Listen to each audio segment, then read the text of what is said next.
आज आपण डिंगरीची भाजी कशी करणार आहोत हे बघणार आहोत। चला तर आता रेसिपीकडे वळूया। घेऊया आपण ही डिंगरीची भाजी घेतलेली आहे। हे अशा प्रकारची असते, तुम्ही बघू शकता।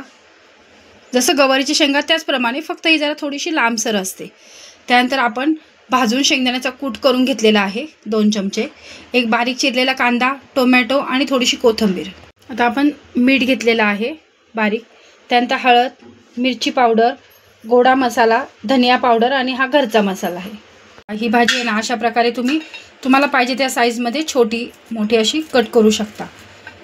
तुम्ही हे सुरीच्या सहाय्याने सुद्धा करू शकता, पण माझी भाजी कट करण्याची कैची आहे, मी कैचीच्या सहाय्याने ही भाजी कट करून घेते। अशा प्रकारे आता ही भाजी आपण हे मागचं पुढचं त्याचं काढून घ्यायचं। जशी आपण गवारीची शेंग करतो तशीच त्याचप्रमाणे ही भाजी कट करून घ्यायची। हे पहा, आता अशाच प्रकारे मी ही सगळी भाजी कट करून घेते। हे पहा, अशा प्रकारे आता आपण ही भाजी व्यवस्थित अशा प्रकारे कट करून घेतली आणि ही आता आपण स्वच्छ 2 ते 3 पाण्याने धुवून घेतली आहे। हे बघा, आपण ह्यामध्ये 2 चमचे तेल टाकून घेऊया व्यवस्थित। आता आपण ह्यामध्ये कांदा टाकून घेऊया। आपला कांदा व्यवस्थित फ्राय करून घेऊया पहिले आपण। आता आपला कांदा व्यवस्थित ब्राऊन झालेला आहे। आता आपण त्यामध्ये टोमॅटो ॲड करूया। टोमॅटो त्यामध्ये 2 मिनिटं आपण व्यवस्थित परतून घेऊया। आपण ह्यामध्ये मसाले ॲड करू। अर्धा चमचा हळद घेणार आहोत, त्यानंतर धनिया पावडर घेणार आहोत अर्धा चमचा, गोडा मसाला अर्धा चमचा,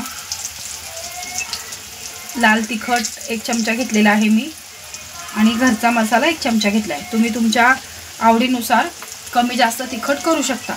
तुम्ही हा घरचा मसाला आता केलेला नसेल तर तुम्ही त्यामध्ये कांदा लसूण मसाला किंवा काळा मसाला सुद्धा ॲड करू शकता, आणि मीठ टाकले आहे चवीपुरतं। आता आपण हे 2 मिनिटं तेलामध्ये सगळे मसाले परतून घेऊया। आता आपण जी ही भाजी कट करून घेतली होती ती आपण ह्यामध्ये टाकून घेऊया। आता ही भाजी जी आपण ह्यात टाकली ती आपण व्यवस्थित ह्या मसाल्यांमध्ये परतून घेऊया 2 मिनिटं। आणि कशा अशा वेगवेगळ्या भाज्या खायच्या, कारण की त्या सीझननुसारच त्या भाज्या अवेलेबल असतात। इतर वेळी ह्या सगळ्याच भाज्या, प्रत्येक भाजी ही प्रत्येक सीझनमध्ये भेटत नाही, ती त्या सीझननुसारच ती भाजी भेटत असते। ही भाजी जास्त करून थंडीमध्ये येते, हिवाळ्यामध्ये, त्यामुळे त्या भाज्या त्या सीझननुसार मुलांना खायला घालायच्या। त्यामध्ये वेगवेगळे जीवनसत्व असतात, पौष्टिक असतं ही मुलांच्या तब्येतीसाठी, आणि ती जरा वेगवेगळ्या पद्धतीने करून बघितली की मुलंही आवडीने खातात। ही तुम्ही डब्यासाठी देण्यासाठी ही भाजी परफेक्ट आहे, पड्डेशी होणारी। तुम्ही ही भाजी रात्री अशी कट करून ठेवली कॅरी बॅगमध्ये किंवा डब्यामध्ये की तुम्ही ती सकाळी व्यवस्थित पड्डेशी परतू शकता, त्याला जास्त काही सामग्री लागत नाही। आता आपण ह्यामध्ये जो शेंगदाणे भाजून कूट करून घेतला होता ते टाकून घेऊया,